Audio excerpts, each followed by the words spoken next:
Cette audition s'inscrit dans un contexte particulier qui met une lumière particulière aussi sur le rôle des terres rares pour préserver notre économie et notre sécurité.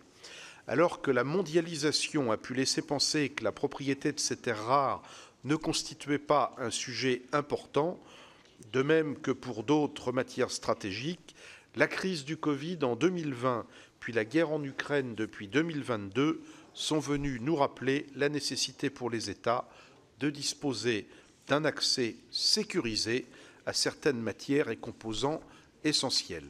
On a presque l'impression d'enfoncer une porte ouverte en disant ça, et pourtant, c'est une réalité. On peut rappeler, ça c'était pas dans ma note, mais je trouvais nécessaire de le rajouter. On peut rappeler qu'aujourd'hui, 68% des terres rares dans le monde sont extraites de Chine et que 85% y sont raffinées. Cette question a bien évidemment pris une dimension supplémentaire depuis le retour de Donald Trump à la Maison-Blanche et son intention de prendre possession de certains gisements des terres rares de l'Ukraine. Il n'est pas interdit par ailleurs de considérer que l'intérêt du président américain pour le Groenland et le Canada s'explique également, pour partie au moins, par les richesses des sous-sols de ces deux territoires. Cette situation nouvelle nous amène légitimement à nous poser la question de notre propre dépendance aux terres rares. Quels sont nos besoins actuels et futurs? Quelles sont nos ressources? Sont-elles correctement documentées, qu'il s'agisse de ressources de nos sous-sols ou de nos fonds marins?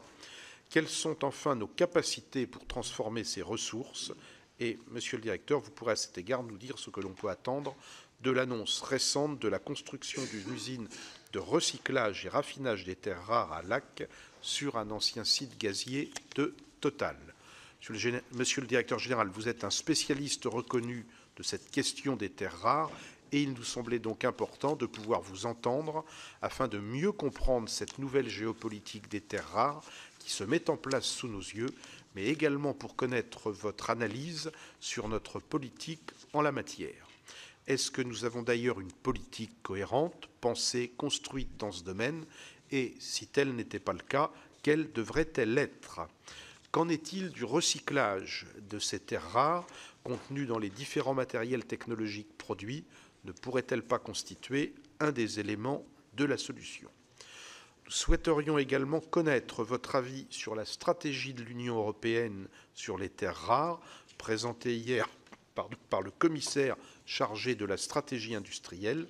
Elle repose sur 47 projets stratégiques afin de pouvoir extraire d'ici 2030 au moins 10% de notre besoin sur le territoire de l'Union européenne et d'en assurer la transformation d'au moins 40%. Je vous laisse, Monsieur le Directeur, la parole pour un propos liminaire et lancerai ensuite un échange avec nos collègues. Et je rappelle que cette audition est captée et diffusée en direct sur le site et les réseaux sociaux du Sénat. Et je suis convaincu que votre éclairage sur ces questions importantes intéressera beaucoup de nos compatriotes. Monsieur le Directeur, vous avez la parole. Monsieur le Vice-président, Mesdames, Messieurs les élus, merci pour votre invitation à venir partager avec vous effectivement l'état de nos réflexions, de nos connaissances sur ce sujet qui prend un rôle croissant aujourd'hui dans l'actualité, qui est celui de la question des approvisionnements en minerais et métaux stratégiques ou critiques. J'y reviendrai dans un instant avec des dimensions géopolitiques, technologiques, économiques, industrielles qui sont extrêmement fortes. Donc vous avez souhaité que je puisse effectivement dans une intervention liminaire, sans doute un peu plus longue que ce qui se fait habituellement dans cette instance, pouvoir poser un peu finalement les termes du débat. Et je vous en remercie, ce que je vais tenter de faire maintenant. Alors si vous me permettez de paraphraser un peu ce que vous venez de dire, parce que vous avez fait une très bonne introduction, effectivement, depuis maintenant quelques années, nous enchaînons des crises à répétition sur la question des métaux stratégiques. Je dirais que la première d'entre elles, en tout cas celle qui a conduit à une première prise de conscience, c'est dans les années 2010-2012, avec une restriction d'exportation des terres rares décrétée par la Chine suite à un conflit entre la Chine et le Japon sur des îlots dans la mer du Japon. et qui a fait prendre conscience de la grande dépendance que nous avions d'ores et déjà et surtout de la nécessité d'avoir une meilleure connaissance, compréhension, maîtrise de ces chaînes de valeur. Ça a conduit notamment à la mise en place en France du comité des métaux stratégiques. Néanmoins, il va falloir effectivement attendre, et vous l'avez bien dit, la crise du Covid et puis derrière la guerre en Ukraine pour que vraiment la prise de conscience soit réelle et conduise, je dirais, à vraiment des actions fortes sur lesquelles on aura l'occasion de revenir. Alors la crise du Covid, parce que ça a effectivement complètement désorganisé les chaînes d'approvisionnement quand ça ne les a pas complètement bloquées, avec la fermeture d'un certain nombre d'infrastructures clés. Vous avez ici sur la carte que vous voyez tous les bateaux bloqués autour du port de Shanghai. Et puis, évidemment, derrière tout ça, la guerre en Ukraine, à la fois parce que l'Ukraine était un acteur important sur certains métaux, vous le savez sans doute sur le titane par exemple, parce que aussi ça a considérablement conduit à une réorganisation des chaînes logistiques, parce que ça a induit une crise de l'énergie qui s'est répercutée aussi sur un certain nombre de productions de métal et donc avec des effets en cascade qui n'avaient pas forcément été anticipés. Donc c'est à cette période également, et on aura l'occasion d'en reparler, que a été remis en France le rapport Varin qui va permettre d'initier un certain nombre d'actions. L'histoire ne s'arrête pas là, puisque effectivement depuis lors on a une politisation forte de ce sujet, en particulier du côté chinois. Alors je ne les ai pas tous listés, mais vous voyez ici les décisions successives qui ont été prises par le gouvernement de restriction d'exportation, donc du gallium, du germanium, du graphite, des technologies de terres rares, du tungstène, du tellure, du bismuth, de l'indium, du molybdène. Enfin voilà, je ne vais pas vous faire une liste à l'après-vert. Et je dirais la dernière en date du 4 février. Sûrement pas la dernière, je dirais, il est probable qu'il en vienne dans les mois qui viennent. Donc tout ça pour montrer que ça devient une arme finalement géopolitique, et évidemment avec je dirais, de manière évidente maintenant, une posture un peu similaire du côté des États-Unis, avec, je dirais, les métaux critiques qui deviennent donc un objet finalement un enjeu fort dans donc les relations internationales, que ce soit autour du Groenland, autour de l'Ukraine. Et enfin, dernier point, mais ça fera évidemment l'écho naturel et direct avec l'intervention précédente, également un couplage fort avec les conflits locaux, et je pense en particulier au Kivu. Donc tout ça montre vraiment l'importance de ces sujets, et il me semble important donc dans les minutes qui viennent de pouvoir à la fois vous rappeler finalement pourquoi d'un seul coup ces méthodes qu'on avait un peu oubliées dans notre vie économique reviennent ainsi sur le devant de la scène géopolitique. Quelques éléments clés de la manière dont fonctionnent les approvisionnements en métaux, parce que ça ne marche pas tout à fait comme les marchés classiques qu'on a l'habitude de manipuler. Je ne peux pas aborder ces sujets-là sans faire un petit zoom quand même sur la Chine, qui a pris une place prépondérante. Et puis évidemment, et ça ira vers les questions que vous avez commencé à aborder, pouvoir discuter un peu des solutions ou des bras de levier que nous avons au niveau français et européen pour essayer de sécuriser nos approvisionnements. Alors, un petit mot d'abord pour expliquer pourquoi effectivement nous avons des besoins en ressources minérales qui sont en très forte croissance. Alors on a plusieurs moteurs. On a un moteur historique qui n'est pas nouveau, qui se poursuit, qui est la croissance économique, qui est aussi le développement des pays et qui construisent leur infrastructure. Mais on a derrière ça deux moteurs extrêmement forts qui pour le coup sont beaucoup plus récents, qui sont d'une part la transition énergétique et d'autre part la transition numérique, l'une et l'autre étant extrêmement gourmandes en métaux. C'est un peu ce que vous représente cette figure symbolique sur la droite. Vous voyez que finalement, là où le monde, il y a une centaine d'années, reposait sur une petite douzaine de métaux, aujourd'hui, et on va y revenir dans un instant, il en faut une cinquantaine. Et donc, évidemment, tout ça pose des questions en termes d'approvisionnement, sachant qu'on voyait qu'on a diversifié la typologie des métaux, mais on a aussi augmenté considérablement les besoins en termes de quantité. Alors, un petit zoom sur la question de la transition énergétique, parce que c'est évidemment un moteur prépondérant, et puis ça alimente, je dirais, beaucoup des métaux dont on parle classiquement aujourd'hui dans le débat public. Donc vous avez ici une petite figure que je vais me permettre de vous expliciter. Si on regarde la partie basse qui s'appelle Power Generation, qui est donc la production d'électricité, vous avez la comparaison de la quantité de métal qu'il faut pour différents moyens de production d'électricité, par mégawatt installé. Donc vous avez l'éolien offshore, onshore, vous avez le photovoltaïque, le nucléaire, le charbon, le gaz.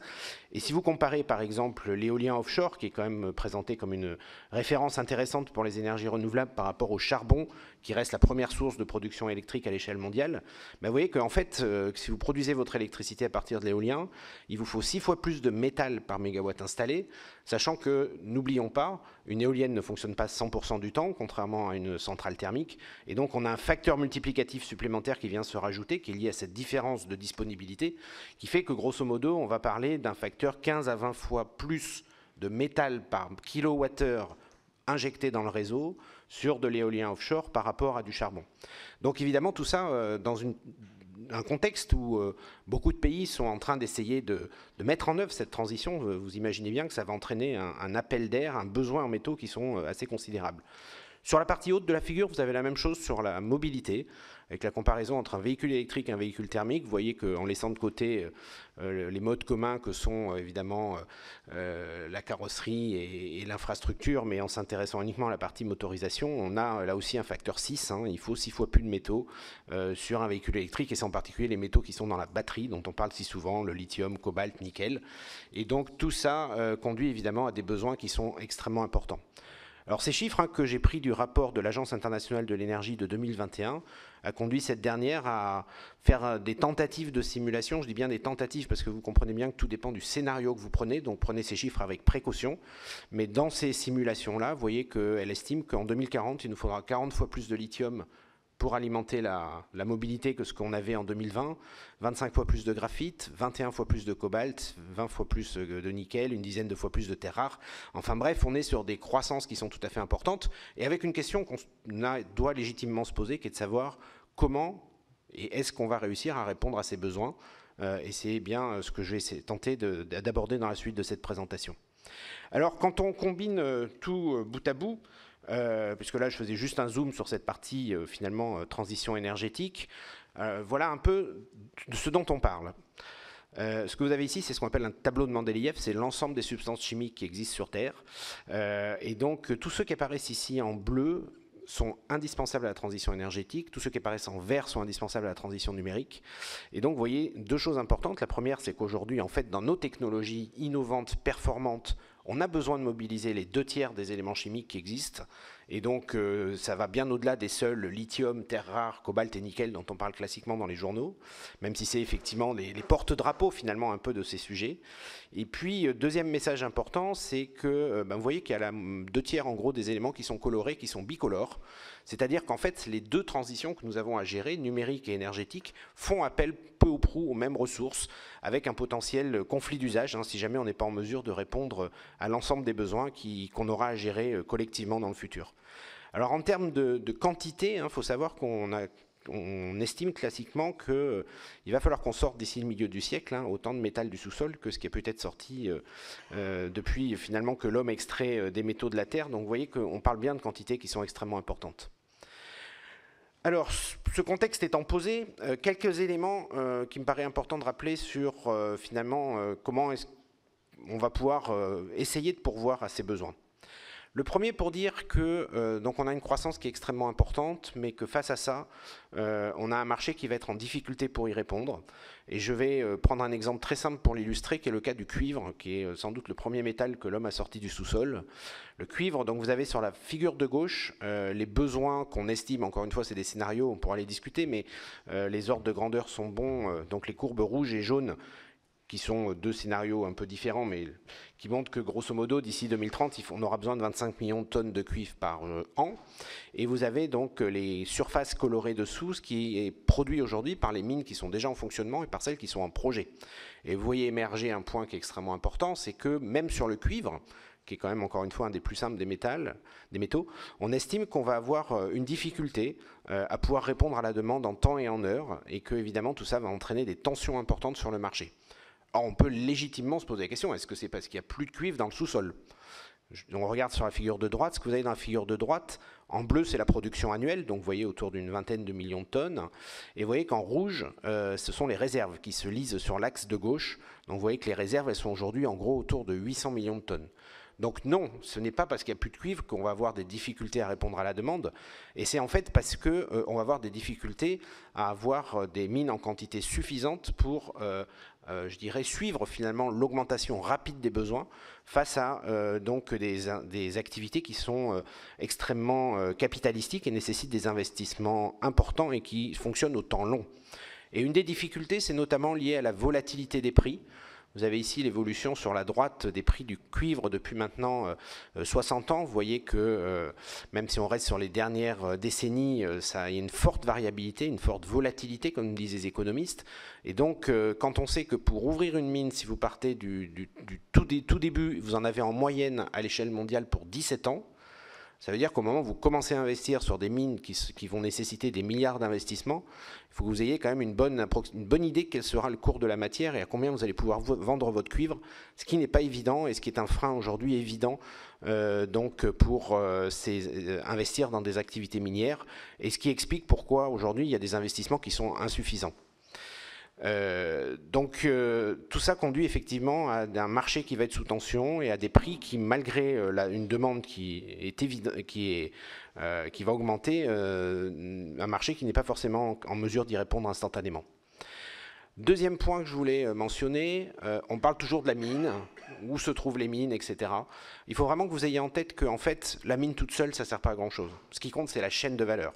C'est-à-dire qu'il faut la mine, vous allez sortir de la matière, il faut la purifier, il faut la raffiner, il faut fabriquer des précurseurs pour les batteries par exemple, il faut assembler ces précurseurs et à la fin, enfin, vous avez une batterie.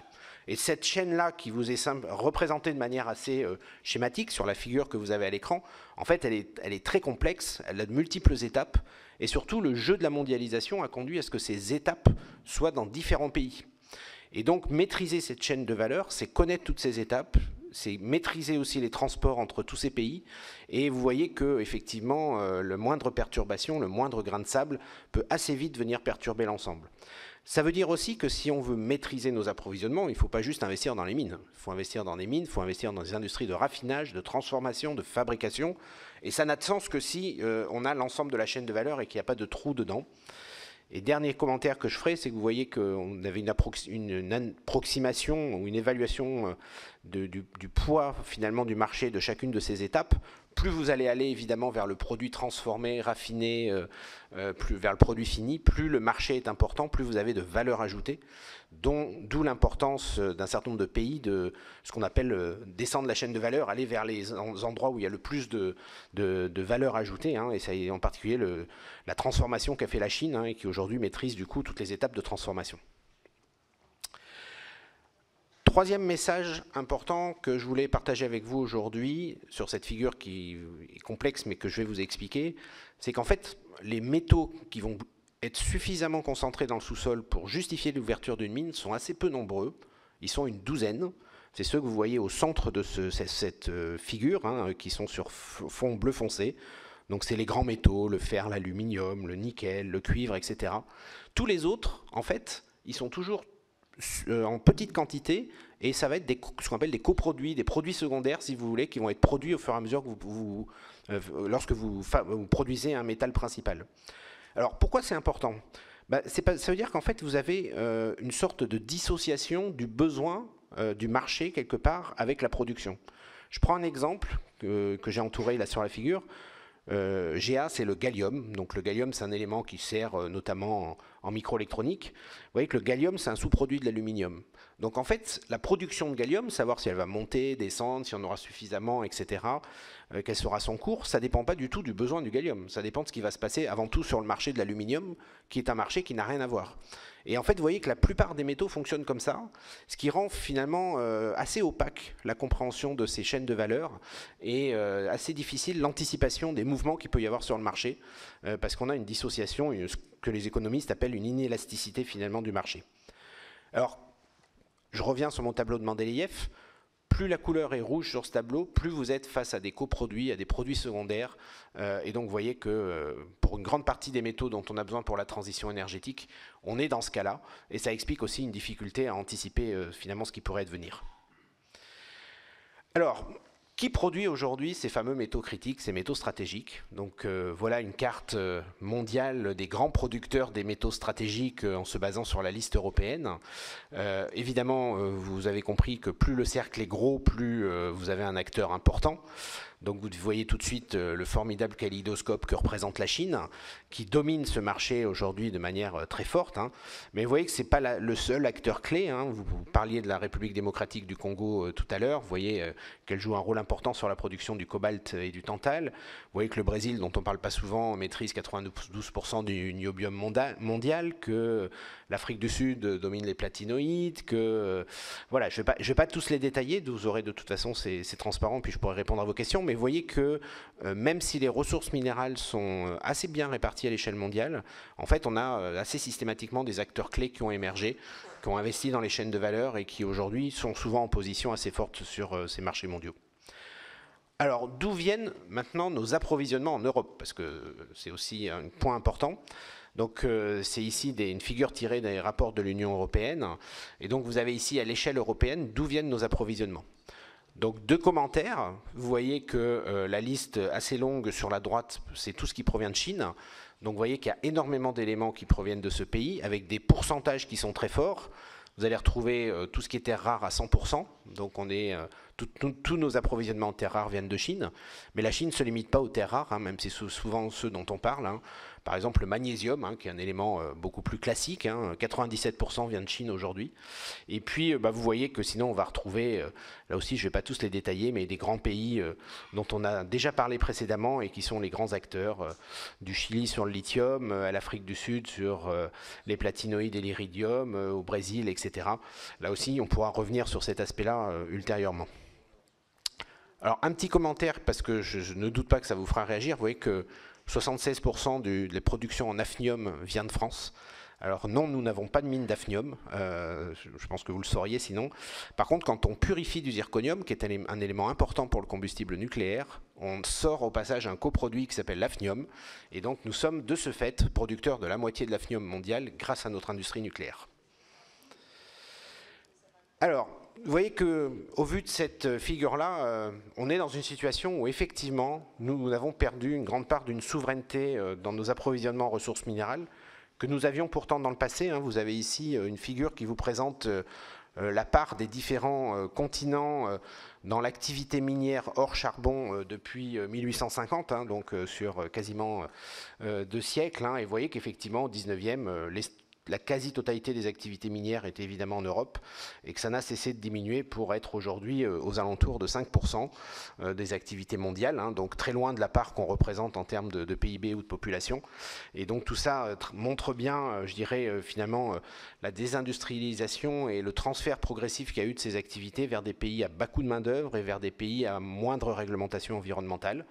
Avec aujourd'hui, du coup, a posteriori, des enjeux géopolitiques, des enjeux éthiques, hein, parce qu'on exporte quelque part les impacts environnementaux, des enjeux culturels, puisque finalement la mine est sortie de notre imaginaire et de notre compréhension du monde pour beaucoup, et puis des enjeux scientifiques de maintien des compétences qui sont très forts.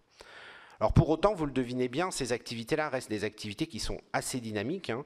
Vous avez ici une carte qui date de 2021, il y a une petite erreur sur l'ampleur des investissements à l'échelle mondiale dans les activités minières, que ce soit de l'exploration, de la construction de projets ou des étapes de licensing. Et donc vous voyez qu'on est sur un marché important qui dépasse les 1000 milliards, mais avec une part européenne qui reste assez faible. Hein. On est à 70 milliards uniquement. Et je ne résiste pas à la tentation de vous faire un petit zoom sur la France qui est effectivement relativement absente quand même de ce paysage mondial. Alors, si on refaisait la carte aujourd'hui, il faudrait corriger. Vous savez il y a un projet de mine de lithium dans l'Allier, donc porté par Imerys, et puis des projets de lithium géothermal en Alsace qui n'apparaissent pas dans cette carte. Mais néanmoins, vous voyez qu'on est très loin de la dynamique qu'on peut connaître ailleurs, y compris sur le continent européen. Alors, quelle place prend la Chine dans tout ça? Vous avez compris qu'elle a un rôle clé, mais de manière un peu plus précise. Je crois que le premier point qu'il est important de rappeler, c'est que si la Chine est présente sur les ressources minérales, c'est déjà parce que elle en a besoin pour son propre développement, on a besoin pour sa propre ambition et son propre programme, en particulier de décarbonation et de développement des technologies décarbonées. Alors j'en prends 2 exemples, mais je pourrais les multiplier. Vous avez ici l'exemple de l'éolien, où vous voyez la part de l'éolien chinois en rouge dans l'éolien mondial, hein, c'est considérable, avec une puissance installée aujourd'hui qui est déjà extrêmement importante, hein, mais qui a aussi le plus fort taux de croissance dans le monde, hein, aux alentours de 15% il y a 2 ans, et qui devrait atteindre les 1000 gigawatts d'ici la fin de la décennie.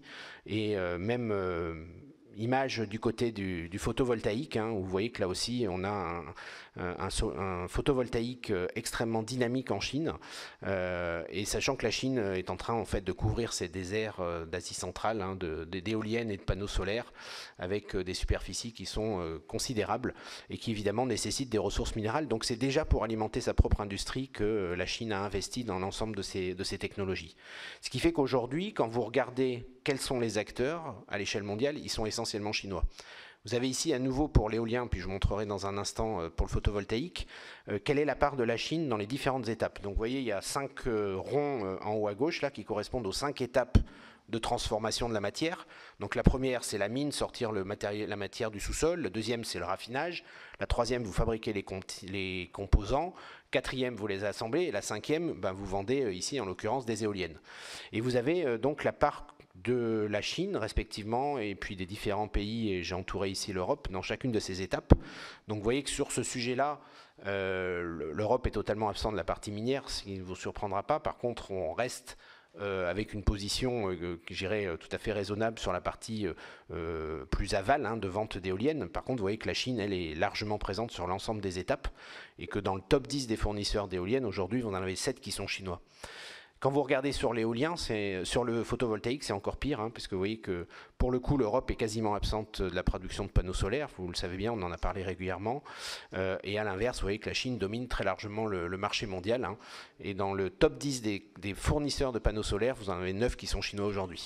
Donc tout ça explique avant tout pourquoi la Chine a souhaité, je dirais, dans sa stratégie, vraiment sécuriser finalement et investir sur ces chaînes de valeur, étant entendu qu'elle considère que ces technologies décarbonées en particulier et les technologies numériques de la même manière sont des technologies clés pour le monde de demain et qu'elle souhaite évidemment dominer. Alors du coup, ça a conduit la Chine à investir fortement. Ce n'est pas le résultat de ce qui s'est passé ces dernières années, c'est le résultat d'une politique, je dirais, construite depuis plusieurs décennies. Et ce qui est intéressant, c'est que autant la Chine au début était très présente sur la partie mine, autant aujourd'hui, en fait, elle s'est décalée et elle est très présente sur la partie du raffinage. Donc ce que vous avez là sur ces figures colorées, ces vitraux là au milieu, si je peux me permettre, donc vous avez pour 5 métaux clés de la transition énergétique, hein, lithium, nickel, cobalt, graphite, cuivre et terres rares. Donc la place des différents pays en termes de réserves dans leur sous-sol, en termes d'activité minière, d'extraction, et en termes de raffinage. Vous voyez qu'en termes de raffinage, sur tous ces métaux, la Chine est pas loin d'être à minima à 50%, quand ce n'est pas largement au-delà, et quand ça ne tangente pas les 100%. Donc la Chine, vraiment sur le raffinage, elle est en position centrale, et c'est le cas même lorsque les ressources ne sont pas présentes chez elle.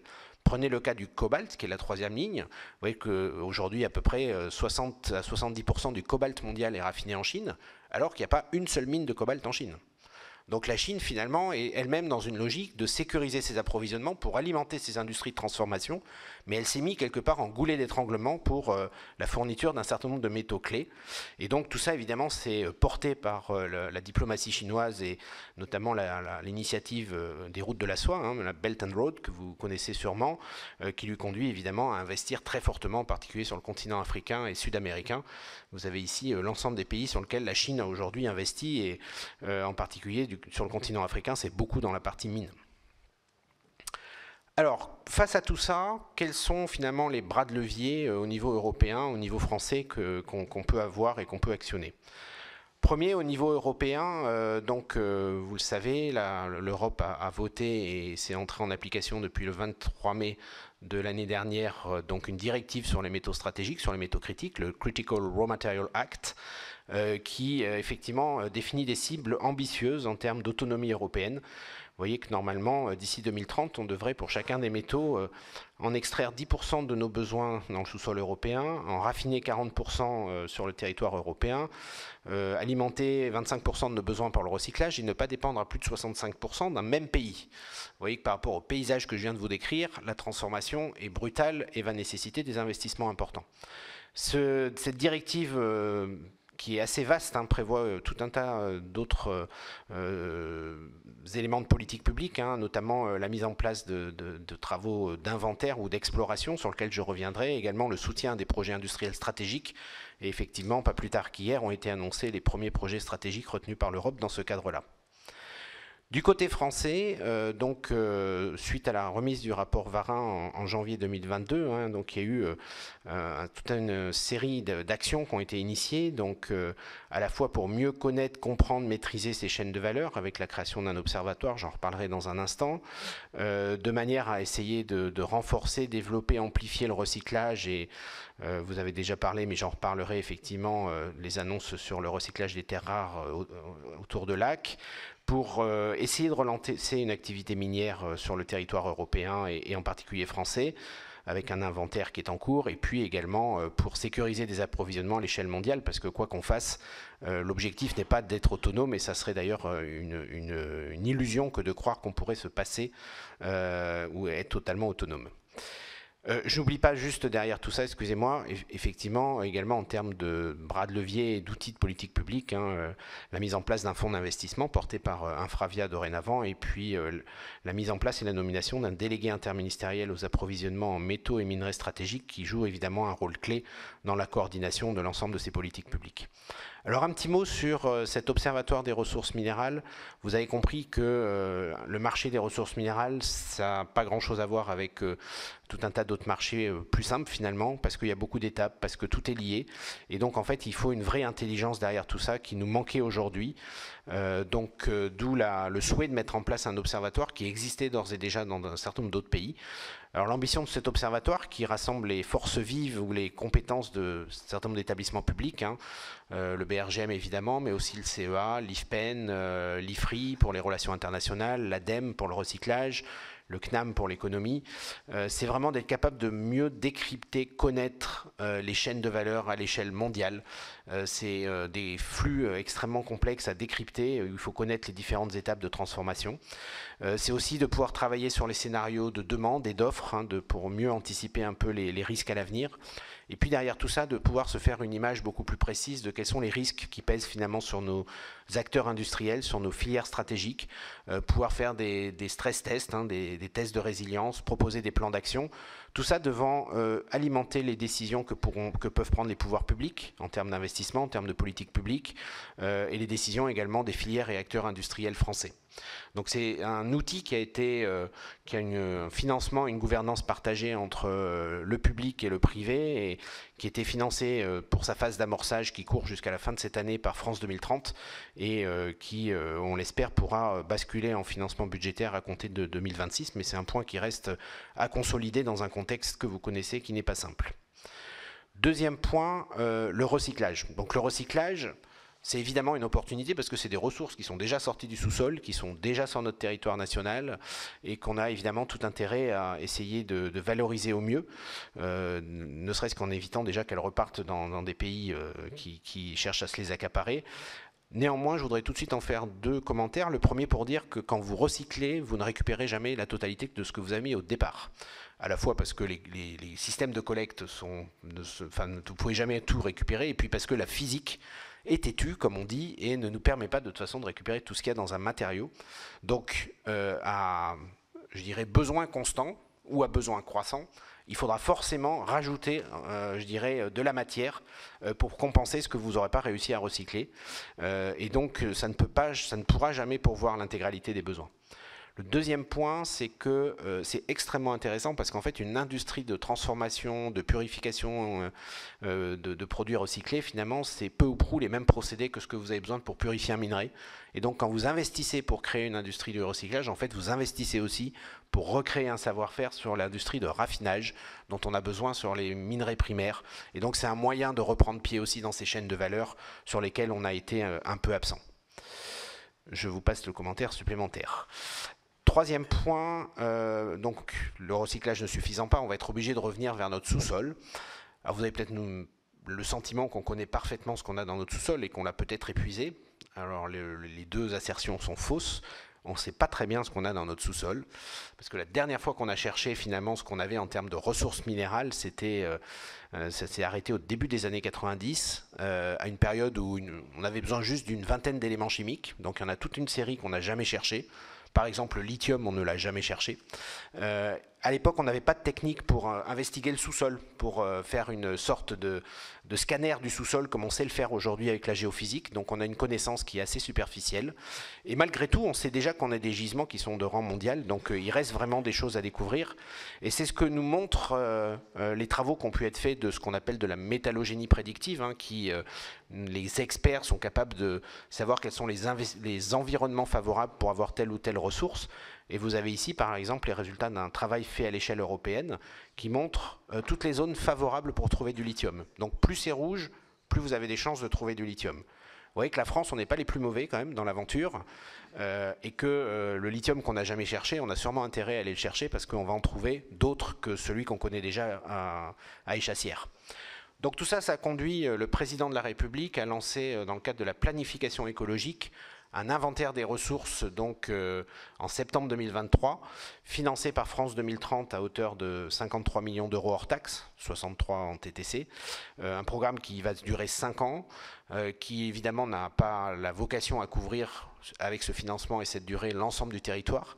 Il faudra des phases ultérieures pour ça, mais il va s'intéresser donc aux zones que vous voyez apparaître sur la carte en bas à gauche, donc le massif des Vosges, le massif du Morvan-Brévennes, du massif central et toute la bordure est finalement du massif central en descendant des Cévennes jusqu'aux Pyrénées en passant par la Montagne Noire et également la partie nord de la Guyane étant un territoire français particulièrement riche en ressources minérales.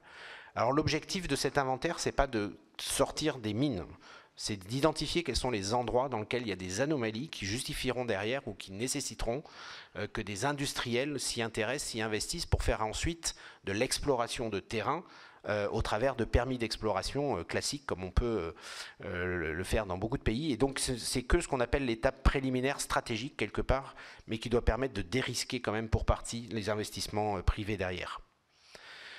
Alors, évidemment, ce qu'on a dans notre territoire national, c'est bien, mais il faut bien avoir en tête que l'Europe est riche de sa diversité humaine, mais aussi géologique, et que donc on va trouver un certain nombre de ressources en France, mais on va en trouver aussi dans tous les pays européens, et elles seront différentes.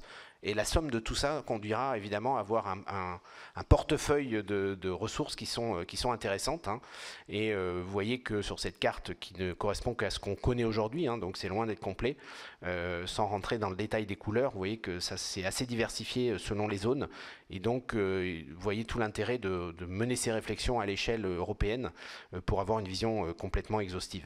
J'en profite pour dire que il est également intéressant de noter que d'autres pays européens ont continué à investir dans la mine, ce que nous n'avons pas fait, en particulier les pays ibériques, en particulier les pays d'Europe du Nord, qui sont des pays, notamment en Europe du Nord, où il y a une tradition démocratique et une sensibilité environnementale qui est forte, et qui nous montrent un chemin possible sur finalement le compromis qu'on peut trouver entre activité minière, protection de l'environnement et dialogue démocratique indispensable. Dernière chose, je vous ai dit que la France ni l'Europe ne pourront pas pourvoir intégralement leurs besoins, donc il faut derrière continuer à avoir des partenariats à l'échelle internationale. Donc c'est une démarche qui est à la fois lancée au niveau européen, mais aussi au niveau français, dans le cadre de la diplomatie des ressources minérales. Vous avez ici une carte des pays avec lesquels les partenariats ont été signés au niveau européen. Et donc, alors qu'il n'est pas forcément totalement à jour parce que ça bouge assez vite. Et évidemment, il y a des partenariats symétriques et similaires qui sont négociés et qui se mettent en place au niveau français. Dernière chose pour vous dire que ces mines, qu'elles soient en Europe ou qu'elles soient ailleurs, en aucun cas ça doit être des mines, je dirais, à la Zola, si vous me permettez l'expression. L'idée, c'est vraiment d'inventer la mine du XXIe siècle, qui n'a plus grand-chose à voir. C'est une mine qui prend en compte dès le départ, de manière à le réduire au maximum, l'impact environnemental. Et l'impact environnemental, c'est certes les déchets, mais c'est aussi l'eau, mais c'est aussi le CO2, mais c'est aussi l'énergie, c'est aussi les intrants chimiques. Tout ça, aujourd'hui, on sait faire des gros progrès. Donc c'est quelque chose qui doit être totalement pris en charge et en compte. Et c'est également des mines qui doivent impliquer les populations locales hein, pour éviter des situations de blocage qui sont évidemment préjudiciables au projet. Et donc tout ça, c'est ce qu'on appelle un peu le concept de mine responsable, qu'on doit standardiser, qu'on doit réguler. Donc la France et l'Europe jouent un rôle important pour pouvoir mettre en place ces nouveaux standards qui seront importants pour donner confiance quelque part dans ces projets qui sont ces nouveaux projets. Donc, pour conclure, vous avez compris qu'on a des besoins en ressources minérales qui sont extrêmement forts, avec une nouvelle dépendance finalement qui se crée liée à ces besoins, une nouvelle dépendance géopolitique, que les trajectoires aujourd'hui de transition numérique, énergétique, nécessitent des besoins en ressources qui sont extrêmement importants et sur lesquels, à ce stade, on estime que l'industrie aura du mal à y répondre en temps et en heure. C'est encore une fois une histoire de cinétique. Donc il faudra sans doute être amené à adapter ces trajectoires. Et que, dernier point, donc nous avons des dépendances extrêmement fortes pour l'ensemble de ces matières. Donc on a besoin d'avoir une véritable vision et suivi à 360 degrés de tout ça, et c'est le rôle de l'Observatoire au FREMI, de valoriser les ressources qui sont présentes dans notre territoire et qu'on avait un peu oubliées. Et je crois que le recyclage et des nouvelles mines aujourd'hui dans nos territoires sont vraiment un objet dont on doit débattre. Nous avons besoin aussi de sécuriser des partenariats de long terme avec une diplomatie ad hoc. Et puis, évidemment, l'acceptabilité sociétale est un enjeu majeur qui passera par des standards de mines responsables qui soient totalement transparents et auditables, mais aussi par la nécessité de réintroduire le sous-sol dans le débat public, qui est aujourd'hui souvent un oublié, un impensé de nos débats.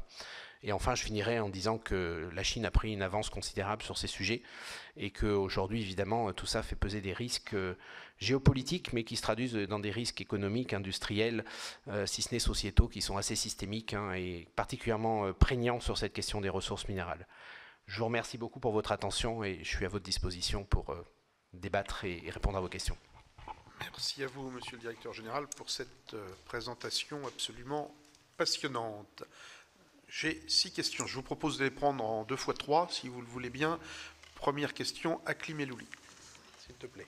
Oui, alors merci. Vous avez parlé effectivement de partenariat, des nouveaux défis, des besoins importants. Alors, pour maintenant, c'est qu'en fait, moi je voudrais savoir quelles sont les priorités stratégiques de votre établissement en matière de coopération justement internationale, notamment dans les domaines de l'eau et du réchauffement, parce que pour produire tout ça, il va falloir de l'eau, et donc ce qui induit donc le réchauffement climatique, des matières premières critiques et de l'économie circulaire, ainsi que les risques naturels et technologiques pour la Terre et la planète. Alors, question suivante, intervenant suivant, François Bonneau.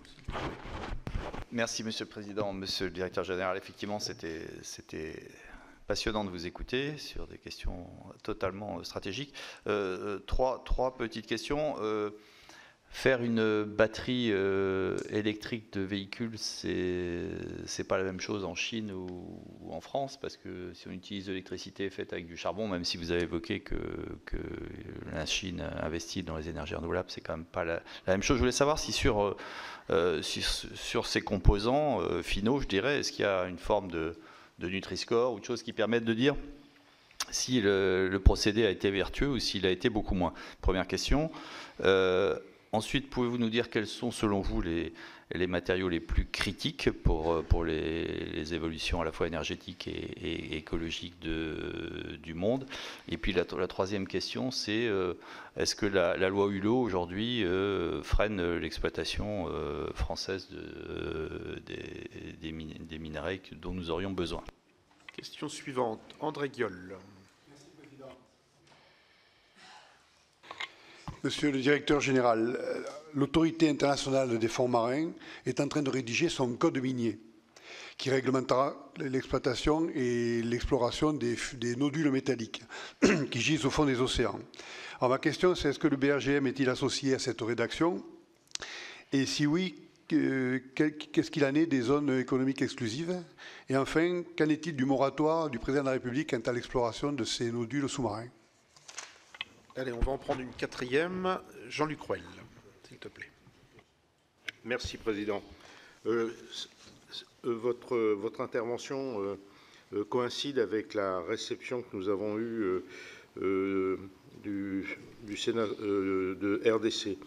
Alors, ce qu'on sait sur la RDC, c'est que vous avez des partenariats assez sérieux. Et donc, à l'occasion de la visite d'État du président français en RDC en 2023, il y avait eu un accord de partenariat qui avait été signé entre le BRGM et le Service géologique national du Congo. Ce partenariat s'inscrit dans un rapprochement stratégique entre la France et la RDC et l'Union européenne, notamment donc autour des métaux stratégiques. Vous êtes intervenu également, je crois, au Forum économique RDC France-Union européenne lors d'une table ronde sur les métaux critiques. Et là, il y a eu une déclaration conjointe signée par tous les participants. Après, on a eu le 4 mars 2023 un accord cadre signé avec le SGN à Kinshasa comprenant un audit du système d'information géologique et minier. Donc, et en avril 2024, un second accord cadre a été signé entre la BRGM et Gécamines. Donc, aujourd'hui, finalement, où en sommes-nous et où en est le BRGM dans ses approches avec la RDC? Ensuite, on a également des actions spécifiques prévues Alors, quelles sont les actions spécifiques prévues pour garantir que les projets miniers issus de ces partenariats respectent effectivement les normes? Ça a été évoqué par mon collègue. Ensuite, sur l'accompagnement, l'accord cadre signé avec la Gécamines, le BRGM intervient sur la valorisation des résidus miniers et l'appui à la formation des équipes techniques. Alors, pourriez-vous nous donner quelques indications sur la manière dont ça se passe ou ça va se passer? Voilà. Merci beaucoup. Voilà, monsieur le directeur. Une série de 4 questions. Il y aura une deuxième série de 4 questions ensuite. Merci. Merci beaucoup. Je vais essayer d'apporter les éléments de réponse sur l'ensemble de ces points. Donc, si je les prends dans l'ordre, d'abord sur nos priorités stratégiques à l'international. Permettez-moi d'abord de rappeler que la question des ressources minérales n'est qu'une petite partie de nos missions et de nos activités. Ça représente aujourd'hui, allez, on va dire un petit 15% des activités de l'établissement. Donc les autres activités sur lesquelles nous sommes mobilisés, c'est tout ce qui est risque naturel et en particulier ceux qui sont créés par le changement climatique. C'est à peu près un tiers des activités de l'établissement. Tout ce qui est gestion de la ressource en eau, c'est à peu près un quart de nos activités. Et également, nous avons une activité importante autour de tout ce qui est usage du sous-sol pour la transition énergétique avec la géothermie, le stockage de CO2, stockage de chaleur, etc. Donc c'est bien sur l'ensemble de ce périmètre d'activité que nous nous projetons à l'international. Et donc après, effectivement, ça veut dire que nos activités à l'international procèdent de différentes logiques. On a, dans le domaine des ressources minérales, une logique de soutien à la diplomatie française des ressources minérales. Donc les pays prioritaires dans ce cadre sont ceux qui ont été définis par le gouvernement et qui sont donc une liste qui est remise à jour régulièrement. Hein. Et notre rôle est effectivement d'accompagner en général, je dirais, la création de liens de confiance avec ces pays en aidant à la montée en compétence des experts et des services géologiques, en aidant à une meilleure maîtrise des connaissances du sous-sol, et puis en pouvant être, le cas échéant, partie prenante dans des travaux d'exploration, mais à des niveaux stratégiques comme on le fait à l'heure actuelle en France. Dans les domaines, je dirais, de l'eau, du changement climatique et de l'adaptation au changement climatique, là pour le coup on est plus dans une logique où je dirais on répond aux sollicitations qu'on peut avoir et avec un périmètre d'action qui est assez diversifié à l'échelle mondiale, qui nous conduit à travailler aussi bien au Moyen-Orient qu'en Afrique ou qu'en Amérique du Sud.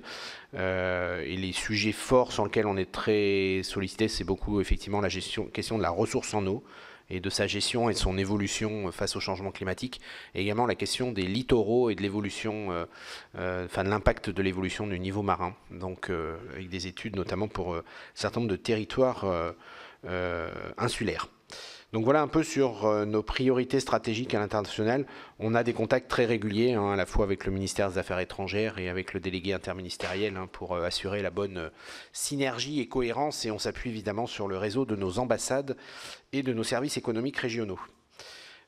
Concernant le deuxième point, donc la batterie électrique, oui, effectivement, il est extrêmement important d'avoir une vision intégrée de son impact environnemental, qui inclut notamment, du coup, effectivement, quelle est la nature de l'énergie qui est consommée pour la fabriquer. Et donc pour ça, on dispose d'outils qui sont tout à fait performants. C'est ce qu'on appelle les analyses de cycle de vie. C'est-à-dire qu'en fait, on va considérer toutes les étapes de fabrication de la batterie. Et pour chacune de ces étapes, l'ensemble des impacts, y compris l'impact de la construction de l'usine qui a servi à fabriquer le composant élémentaire de la batterie, etc. Et puis, du coup, évidemment, on intègre de facto la nature du mix énergétique dans chacun des pays où ont lieu ces étapes. Donc tout ça permet d'avoir derrière une évaluation qui est robuste, parce que c'est des méthodologies qui sont, je dirais, standardisées et normées à l'échelle internationale, mais donc d'avoir une évaluation du poids, par exemple, CO2 d'une batterie. Et donc, il faut savoir que c'est effectivement quelque chose qui va devenir déterminant sur le marché européen, puisque, comme vous le savez sans doute, l'Europe prévoit de mettre en place un passeport batterie, c'est-à-dire que pour entrer dans le marché européen, une batterie d'ici quelques années devra avoir moins de X grammes de CO2 pour sa fabrication, et c'est sur la base de ces méthodes et méthodologies. Alors les matériaux les plus critiques pour la transition, c'est une bonne question, on nous la pose souvent, rassurez-vous, et en même temps c'est une question qui est particulièrement complexe parce que ça dépend complètement des scénarios que vous prenez, et je vais vous en prendre un exemple qui est celui emblématique des batteries. Les batteries aujourd'hui de référence, c'est des batteries qui fonctionnent avec du lithium, dans lequel vous avez ce qu'on appelle des électrodes, dans lequel il y a du nickel, du cobalt, du graphite, voilà, tout un tas d'éléments dont vous avez régulièrement entendu parler. Donc, mais ce n'est pas les seules technologies de batteries qui existent. Vous avez aujourd'hui des batteries qui sont faites avec des électrodes dans lesquelles on a plutôt du fer et du phosphate, qui sont en train de se développer très vite en Chine, qui sont très performantes pour certains types d'usages, pas pour faire des longues distances, mais plutôt pour des usages, je dirais, avec une autonomie un peu plus réduite. Vous avez des nouvelles batteries au sodium aujourd'hui, donc dans lesquelles il n'y a plus de lithium, il n'y a plus de nickel, il n'y a plus de cobalt, qui commencent à être en phase de test, etc. Et donc tout ça pour dire que, en fait, la difficulté, et ça explique aussi pourquoi les décisions d'investissement sont compliquées à prendre, à un moment vous êtes obligé de faire un pari sur quelle sera la technologie qui va dominer le marché dans 10 ans quand vous arriverez avec votre usine, et donc même chose pour la définition de quels sont les besoins critiques, enfin les métaux critiques ou les métaux les plus critiques. Donc quoi qu'il advienne, c'est sûr qu'on aura toujours besoin de lithium. On n'imagine pas, ou personne n'imagine aujourd'hui qu'on bascule dans une technologie complètement nouvelle, mais est-ce que le volume total dont on pourrait avoir besoin va dépendre en fait de la répartition de ces différentes technologies de batterie. Donc voilà, après, bon, les métaux importants, ça va être évidemment ceux qui servent pour les batteries, et je vous les ai déjà cités. Ça va être aussi ceux qui servent pour tout ce qui est aimant permanent, qui est indispensable dans soit les alternateurs, soit dans les moteurs électriques, et je pense notamment aux terres rares, qui sont importants par rapport à ça. Et puis après, n'oublions pas qu'on va avoir besoin de beaucoup de petits métaux. Je dis petits métaux parce que c'est des petites quantités. On peut parler de centaines de tonnes ou de dizaines de tonnes.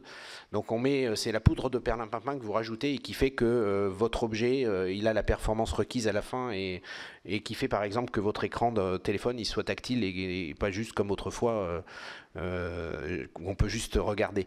Et donc ces petits métaux, c'est beaucoup plus complexe pour le coup à identifier quelles sont les priorités. Et dernier point, n'oublions pas aussi que l'ampleur de l'effort qu'on fera sur les industries de défense aura un impact sur nos besoins les plus critiques, puisque là aussi, il y a des besoins qui sont assez spécifiques à la défense.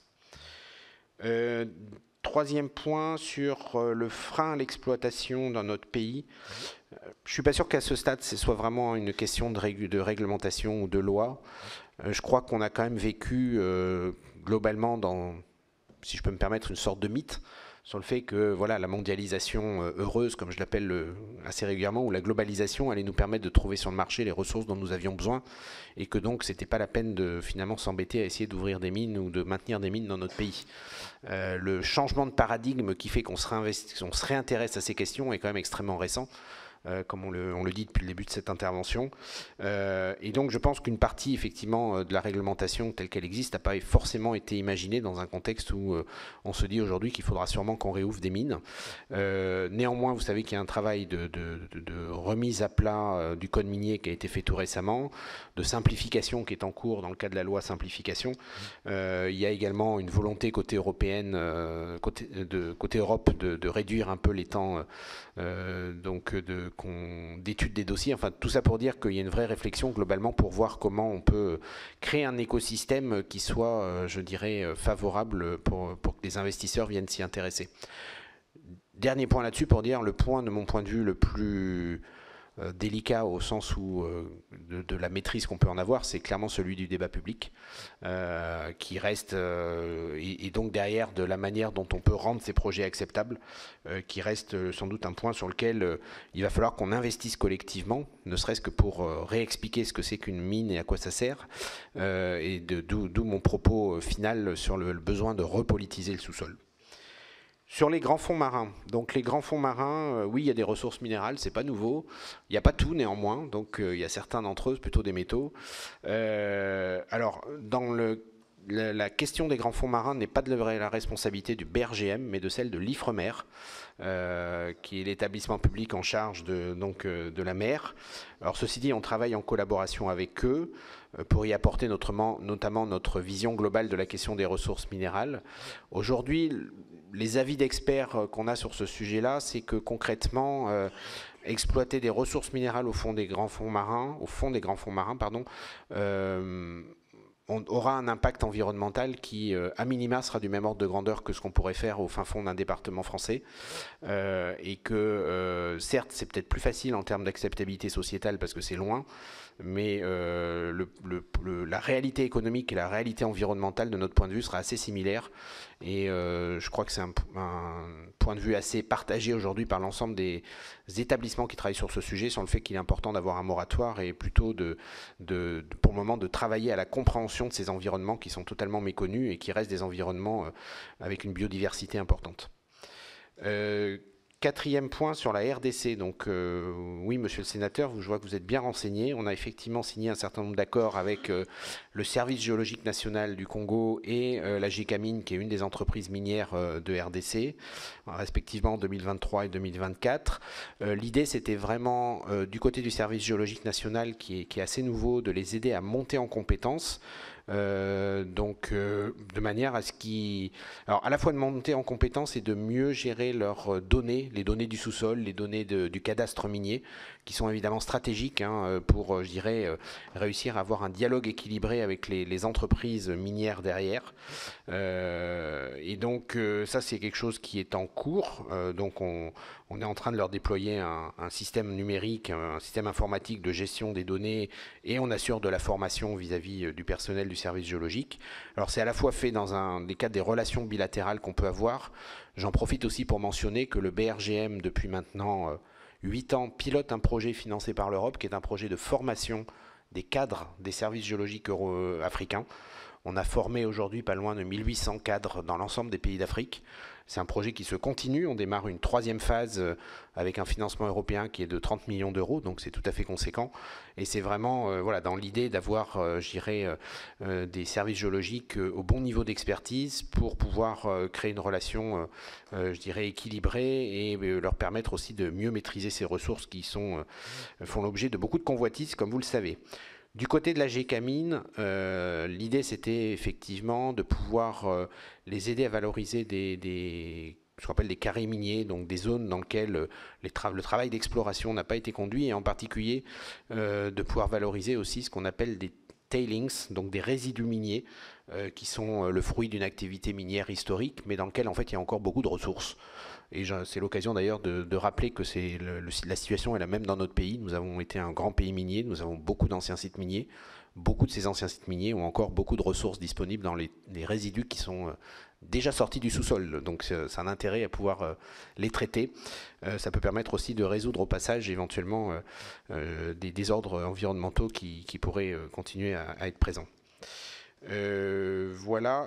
Et sur l'aspect respect des normes, pour conclure, évidemment, les mines qu'on pourrait être amené à accompagner ou à aider à se développer, c'est des mines qui devront s'inscrire dans cette logique de mines responsables. La RDC elle-même essaie de promouvoir une activité minière qui soit beaucoup plus respectueuse de l'environnement et des populations locales. Donc, de ce point de vue-là, on s'inscrit parfaitement dans leur logique. Merci, monsieur le directeur. Il me reste 4 demandes de parole. Mes chers collègues, est-ce que je peux vous demander 1 minute, une question, s'il vous plaît? 5. Philippe Folliot. Oui, merci, monsieur le président. Monsieur le directeur, je me demande si on ne marche pas sur la tête à certains égards. Quand on regarde les grammes en équivalent CO2 par kilowattheure produit, la France est à 38 grammes. L'Allemagne à 412 grammes, c'est-à-dire 10 fois plus, l'Italie 360, la Pologne 700, la Grande-Bretagne 195.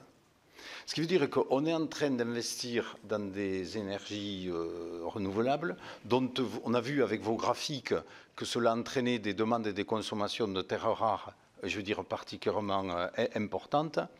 Et d'un autre côté, on a une quasi-impossibilité dans notre pays d'ouvrir des mines.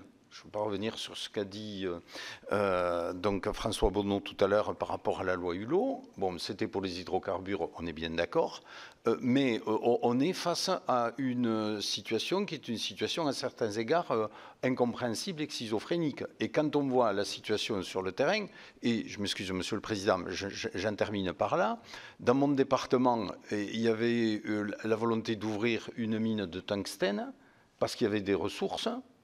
Par rapport à cela qui était avéré, mais la façon dont les pouvoirs publics s'y sont pris pour faire de telle sorte que ceci puisse être accepté par les populations était complètement folle. Donc, moi, je trouve qu'entre les éléments d'analyse, et vraiment bravo pour tout ce que vous avez fait, et puis les éléments de stratégie que nous pouvons avoir par ailleurs, il y a un décalage qui est un décalage assez affligeant. Ludovic Hay, merci. Merci Monsieur le Président. Monsieur le Président Directeur Général, merci beaucoup pour cette présentation extrêmement intéressante qui me rappelle mes années de géologue et qui aujourd'hui vient expliquer un certain nombre de données et d'explications de situations géopolitiques extrêmement intéressantes. 1 minute, 3 points, 20 secondes par point. Le premier, merci Monsieur le Président d'avoir rappelé le paradoxe environnemental que peuvent effectivement constituer les terres rares, ça vient d'être rappelé par mon collègue Philippe Folliot. Effectivement, pour produire proprement, on doit extraire toujours plus. Et donc, il est de notre devoir aussi de politiciens de le rappeler, que ce n'est pas simplement un point de l'équilibre qu'il faut mettre en avant, mais la globalité de la réaction.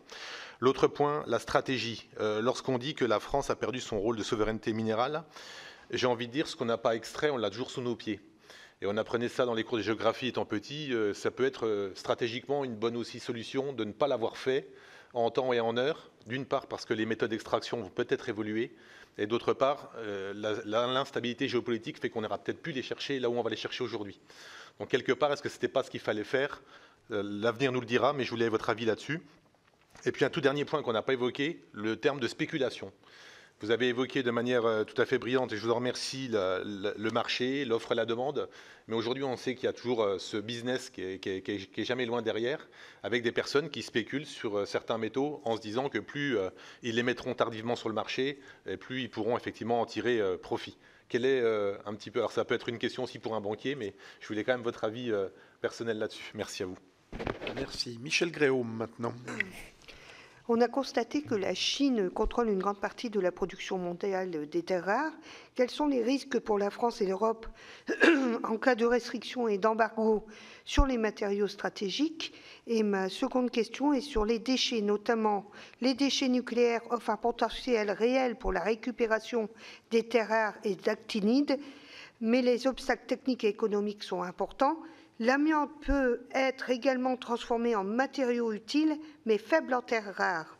Actuellement, des innovations existent en chimie séparative et en traitement des déchets et pourraient permettre d'améliorer la faisabilité de ces recyclages. Quels sont les blocages pour avancer sur ces sujets? Merci. Merci Michel. Guillaume Gontard maintenant. Oui, merci Monsieur le Président. Merci pour les explications et une question qui va dans le même sens que Michel. On voit par rapport à ce que vous avez dit qu'en parallèle à la recherche de minerais, on a la nécessité vu les orientations que vous avez données, de travailler sur la sobriété et la frugalité, et notamment dans la conception et l'utilisation des produits. Et je regardais, je trouve qu'il y a peu d'études sur le recyclage. Je le rapport de l'UNEP, mais qui date un peu. On voit qu'il y a un tiers des 60 métaux qui sont recyclés à 50% ou plus, et 34 des éléments qui ont un taux de recyclage inférieur à 1%. Et donc cette question du recyclage me paraît un élément important, et notamment le rôle que peut jouer l'Europe et la France sur cet aspect du recyclage, et sur la capacité d'ailleurs à être pilote sur cet aspect-là. Merci. Merci. Et dernière question, Étienne Blanc, s'il te plaît. Merci. Monsieur le Président, sur la carte que vous avez présentée tout à l'heure, on voit qu'il y a une coopération entre l'Ukraine et l'Europe. Est-ce que le BRGM a été associé à cette coopération, et que pouvez-vous dire sur la richesse de l'Ukraine en matière de terres rares? Voilà, Monsieur le Directeur Général, la dernière série de questions. Je vous laisse une quinzaine de minutes, ça vous convient? Eh bien, merci à vous. Vous avez la parole. Pas de souci, merci Monsieur le Président. Alors, premier point sur Donc le fait qu'on a déjà une énergie, ou une électricité, pardon, plutôt, qui est décarbonée fortement, grâce à l'hydraulique en particulier et au nucléaire, et donc le fait que développer les renouvelables conduit à vouloir ouvrir beaucoup de mines, qui est quand même un sujet compliqué, on en convient. Premier point pour dire, face à cette situation qui était plus un constat de votre part, que effectivement, je crois que c'est important de rappeler, vous l'avez peut-être noté dans mon premier slide, l'énergie nucléaire, enfin l'électronucléaire est aujourd'hui une des énergies qui requiert le moins de métaux par kilowattheure produit.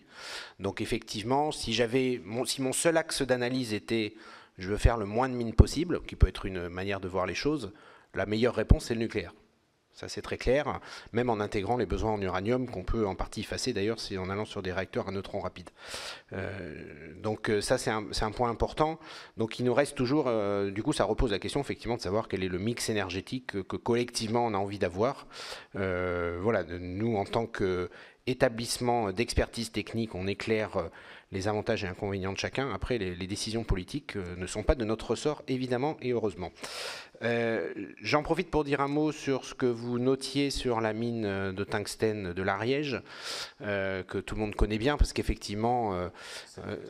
c'était celle du Tarn, monsieur, pareil, les deux sont équivalentes.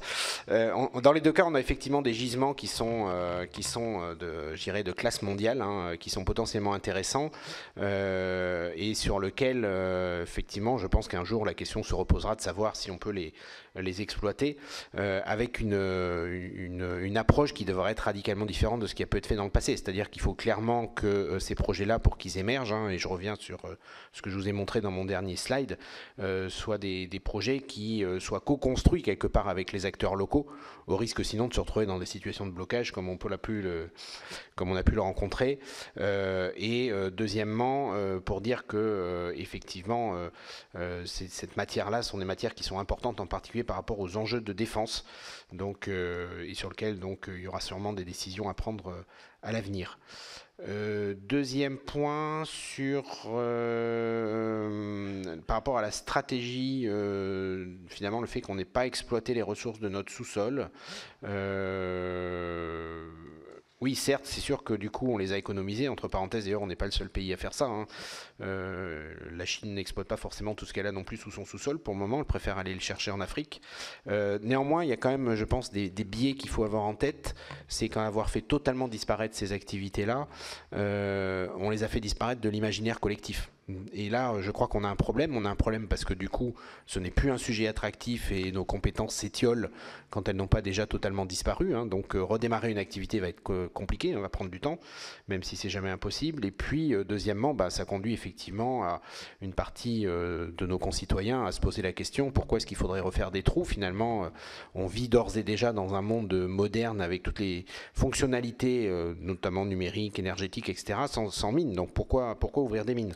Donc il y a quand même une question, je dirais, au-delà finalement de la préservation du stock que vous mentionniez, qui me paraît importante, et sur lequel il y a sans doute qu'il y a un besoin d'un point d'équilibre à trouver et qu'on n'a pas forcément pour le moment déployé. Sur la partie spéculative des marchés, oui, ça c'est évident. On en a eu de très bonnes démonstrations très récemment sur le nickel par exemple, hein, où des acteurs étrangers ont spéculé et ont entraîné une augmentation extrêmement rapide des cours. Donc oui, c'est le corollaire de ce que je vous disais sur le fait qu'il y a peu d'acteurs et qu'on n'a pas des vrais marchés, au sens où on n'a pas une diversité d'acteurs qui fait que ça peut juste suivre la loi de l'offre et de la demande. Et donc il y a besoin de régulation forcément effectivement sur ces marchés.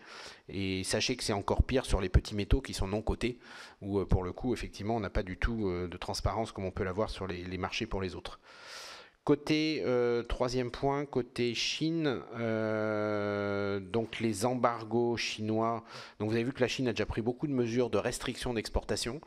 Alors, pour certains métaux, c'est des vraies restrictions. Pour d'autres, c'est la mise en place de licences d'exportation, ce qui fait que ça leur permet de contrôler très étroitement le marché et que ça leur donne quelque part, ils créent le robinet pour pouvoir fermer le robinet le jour où ils auront envie. Donc, il est sûr qu'aujourd'hui, vous avez vu que sur beaucoup de technologies, on dépend dépend intégralement de la Chine. Donc tant qu'on n'aura pas réussi à faire émerger, je dirais, des filières alternatives, et aujourd'hui la France comme d'autres pays s'y emploient, on a un risque effectivement assez brutal et assez sévère sur certaines de nos industries. Et ça explique notamment pourquoi les États-Unis ont réouvert une mine de terres rares et ont reconstruit une usine de raffinage des terres rares. Pourquoi en France, effectivement, on vient de lancer la construction, on vient de poser la première pierre d'une future usine qui va raffiner à la fois en recyclage, mais qui pourra aussi raffiner des minerais. Enfin, tout ça ne peut que militer vers le fait qu'il ne faut pas être totalement dépendant, effectivement, pour nos approvisionnements de ce fournisseur, même s'il pratique des prix qui peuvent être particulièrement intéressants. Il y avait une question également concernant le potentiel des déchets nucléaires. Donc il faut savoir qu'effectivement dans la réaction de fission nucléaire de l'uranium conduit à former en fait plein d'éléments, et parmi ces éléments les terres rares. Il se trouve que c'est un sujet sur lequel j'ai travaillé, ayant travaillé dans le nucléaire précédemment, donc que je connais relativement bien. En fait, ces terres rares qui sont formées, une partie d'entre elles sont radioactives, parce que c'est des isotopes qui ne sont pas des isotopes stables. Donc les éléments qu'on pourrait réellement récupérer dans les déchets nucléaires, donc il y en a quelques-uns, mais ils ne sont pas si nombreux que ça. Néanmoins, c'est une vraie question de se dire, quitte à recycler nos combustibles, n'a-t-on pas intérêt à aller plus loin et à récupérer aussi ces éléments? À ma connaissance, même si j'ai quitté le nucléaire, c'est quelque chose sur lequel il y a des études à l'heure actuelle, et je dirais technologiquement, on saurait faire. Donc après, c'est plus une question de réglementation. Si vous savez que toute matière qui a été nucléaire un jour reste nucléaire toujours, pour faire simple. Donc à un moment, comment on déclasse cette matière, et après une question aussi de coût, parce que forcément tout ça induit des coûts que, en tout cas, une logique de marché, sans prendre en compte la dimension souveraineté, n'est pas forcément prête à accepter. Quatrième point, sur les aspects frugalité, éco-conception, recyclage, c'est évidemment des aspects extrêmement importants. Sur l'aspect frugalité, éco-conception, j'en ai pas parlé, mais c'est évidemment, je dirais, l'autre côté finalement de la pièce, je dirais, de ce que je vous ai présenté, et c'est indispensable que déjà, je dirais, réfléchir et piloter nos besoins pour les réduire au juste nécessaire, et sur l'éco-conception, faire en sorte que on ne mette que la juste quantité de matière dont on a besoin pour avoir l'effet escompté. Donc ça, il y a beaucoup de choses qui se font, mais qui sont plutôt portées par des établissements, pour le coup, qui développent les technologies, comme l'IFPEN, comme le CEA. Donc je vous renvoie sur ces acteurs, mais c'est évidemment des domaines dans lesquels la France est assez active. Sur le recyclage, donc la France a un vrai savoir-faire, parce qu'elle a maintenu une école de chimie séparative, en partie grâce au nucléaire, qui reste performante. La difficulté qu'on a aujourd'hui, c'est de faire émerger ça je dirais, d'un point de vue industriel, parce que c'est pas parce que vous recyclez un métal qu'il est moins cher. Et même en général, il est souvent un peu plus cher. Et donc derrière, on a une vraie question qui est comment on permet finalement à ces matières d'accéder au marché. Si on se laisse uniquement le marché réguler, on continuera à acheter des matières pas chères qui arrivent de l'autre bout du monde, et pas forcément celles qu'on a produites proprement sur notre territoire ou qu'on a recyclées proprement sur notre territoire. Donc là, je crois qu'il y a des questions d'économie et surtout de réglementation et donc de facto de politique qui sont importantes. En tout cas, la France, pour répondre sur le message que vous faisiez passer sur le rôle qu'elle pourrait jouer, peut effectivement être tout à fait en position de leader dans le développement de procédés sur le recyclage. On a les savoir-faire et les formations aussi de jeunes chercheurs ou de jeunes ingénieurs pour ce faire. Dernier sujet sur l'Ukraine. Donc oui, effectivement, l'Europe a signé un partenariat stratégique avec l'Ukraine sur les métaux stratégiques. L'Ukraine faisait partie de l'association des services géologiques européens que j'ai eu l'honneur de présider jusqu'à la fin de l'année dernière. Donc on a des contacts de longue date avec les services géologiques ukrainiens, et le BRGM d'ailleurs a été amené à publier pas plus tard qu'il y a un an un livre assez détaillé, assez complet sur l'ensemble des ressources qui existent dans ce pays-là. Alors on parle toujours de terres rares. Ayez en tête que les terres rares, c'est un peu le porte-drapeau, mais que c'est pas pour ça que c'est forcément les terres rares uniquement qu'il y a dans les sous-sols des différents pays. Donc oui, il y a des ressources en Ukraine, il y a un peu de terres rares, mais c'est pas forcément uniquement celles-là qui sont intéressantes. Donc il y a un cas bien connu, il y a aussi du titane. faut savoir que, grosso modo, 40% du titane qu'on utilise dans l'aéronautique européenne provenait d'Ukraine avant le 25 février. Donc, qu'aujourd'hui, évidemment, cette filière d'approvisionnement a dû être remplacée par d'autres filières, mais on a aussi du graphite, on a aussi...